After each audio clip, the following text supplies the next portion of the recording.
Cultural and literary forum of Bengal की ओर से रविवार को रानीगंज के लायंस क्लब सभागार में बंगाल के प्रख्यात कवि सरजानंद मुखर्जी की याद में एक भव्य साहित्यिक कार्यक्रम का आयोजन किया गया। कार्यक्रम की जानकारी देते हुए संगठन के कर्णधार जितेंद्र तिवारी ने बताया कि पिछले 3 वर्षों से लगातार ऐसे आयोजन किए जा रहे हैं ताकि उन साहित्यकारों को याद किया जा सके जिन्हें आज की नई पीढ़ी धीरे धीरे भूलती जा रही है। उन्होंने कहा, हमारा प्रयास है कि हम उनकी रचनाओं को फिर से पढ़ें, समझें और नई पीढ़ी तक पहुंचाएं। जितेंद्र तिवारी ने बताया कि सरजानंद मुखर्जी अंडाल के भूमिपुत्र थे और उन्होंने काजी नजरुल इस्लाम के साथ शिक्षा प्राप्त की थी। उनकी स्मृति में इस कार्यक्रम का आयोजन कर उन्हें श्रद्धांजलि अर्पित की गई। कार्यक्रम में लगभग 65 कवि, लेखक और साहित्यकार शामिल हुए। तिवारी ने स्पष्ट कहा कि ये आयोजन पूरी तरह से गैर राजनीतिक है और यहाँ मौजूद सभी प्रतिभागी विभिन्न विचारधाराओं से जुड़े होने के बावजूद सिर्फ साहित्यकार के रूप में एक मंच पर आए हैं। उन्होंने कहा कि इस कार्यक्रम का उद्देश्य रानीगंज, जामुड़ी, अंडाल, पांडेश्वर जैसे क्षेत्रों के नए कवियों और लेखकों को मंच प्रदान करना है जिन्हें अब तक अभिव्यक्ति का अवसर नहीं मिल पा रहा था। भाषा को लेकर चल रहे मौजूदा विवाद पर अपनी राय रखते हुए तिवारी ने कहा, कवि गुरु रविंद्रनाथ टैगोर, बंकिम चंद्र चटर्जी, शरत चंद्र चटर्जी और काजी नजरुल इस्लाम जैसे महान साहित्यकारों ने कभी भाषा को लेकर विवाद नहीं किया। उन्होंने भाषा को समाज और साहित्य को जोड़ने का काम किया। आज जो लोग सिर्फ राजनीति के लिए भाषा का इस्तेमाल कर रहे हैं वही इस तरह के विवाद को जन्म देते हैं। इस साहित्यिक आयोजन में कविताओं का पाठ, विचार विमर्श और सरजानंद मुखर्जी की संरचनाओं पर चर्चा की गई, जिसमें श्रोताओं ने गहरी रुचि दिखाई।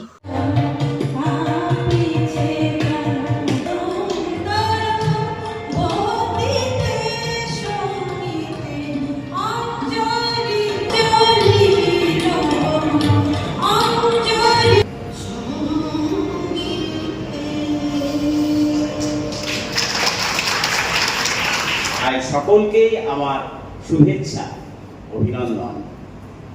শিল্পভূমি রানীগঞ্জ কয়লা ক্ষেত্রের এক অলিখিত রাজধানী। এই শিল্পভূমি সাহিত্যের ইতিহাস যাদেরকে নিয়ে রচিত হয়েছে তিনি হলেন এই বাংলার কবি, বাংলার বুলবুল কবি নজরুল ইসলাম আর কয়লা শিল্পের বা পাতালপুরীর রূপকার সৈরজানন্দ মুখোপাধ্যায়।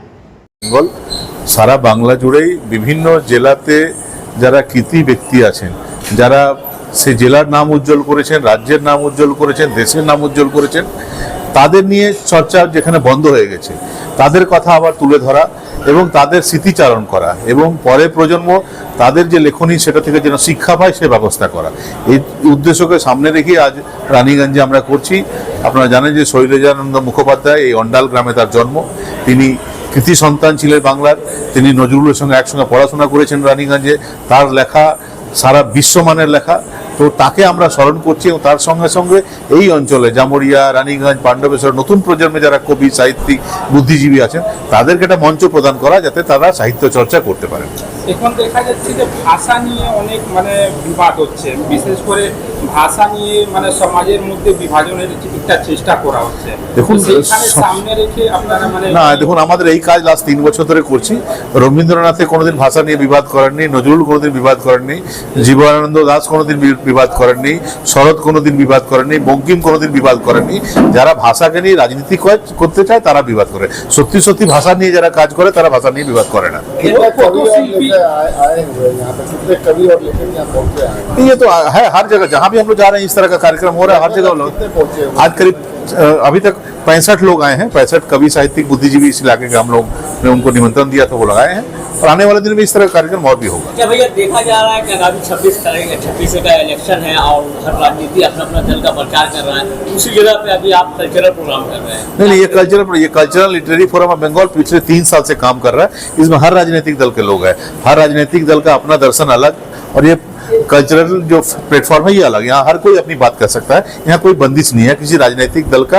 ये एजेंडा यहाँ पर फुलफिल करने के लिए ये कार्यक्रम नहीं हो रहा है। अच्छा, ये अभी जो हो रहा है इसके बाद कहीं और भी होगा जमुड़िया में फिर कार्यक्रम। की धरती सदैव से ही साहित्य मैंने आरंभ किया, ये कहना शुरू नहीं हुआ, एक टीम वर्क है, सारे लोग मिलकर काम कर रहे हैं। आप देख रहे होंगे यहाँ पर बहुत से लोग रानीगंज के लोग ही ये कर रहे हैं। हाँ, मेरी भी सहायता है, मैं भी उनके साथ खड़ा हूँ, लेकिन हम सारे लोग मिलकर कर रहे हैं। और जो बंद हो गया है, जो गलत हुआ है, उसे सुधारना ही तो हमारा काम है। उसे सुधारने का प्रयास किया जाए। गलत को केवल गलत कहने से काम नहीं चलने वाला है। गलत को हम गलत जरूर कहेंगे, लेकिन जो सही है वो काम भी हम लोग को प्रारंभ करनी चाहिए, वो हम लोग कर रहे हैं। क्योंकि आप भाजपा से जुड़े हुए हैं, तो क्या ये भाजपा का अनुसांगिक आप देखिए नहीं, बिल्कुल किसी भी राजनीतिक दल से इसका कोई मतलब नहीं है। इसमें जो कवि आए हैं, बहुत से लेफ्ट के विचारधारा में विश्वास करते हैं, बहुत से तृणमूल के विचारधारा में विश्वास करते हो, कोई भाजपा के विचारधारा में विश्वास करते हो।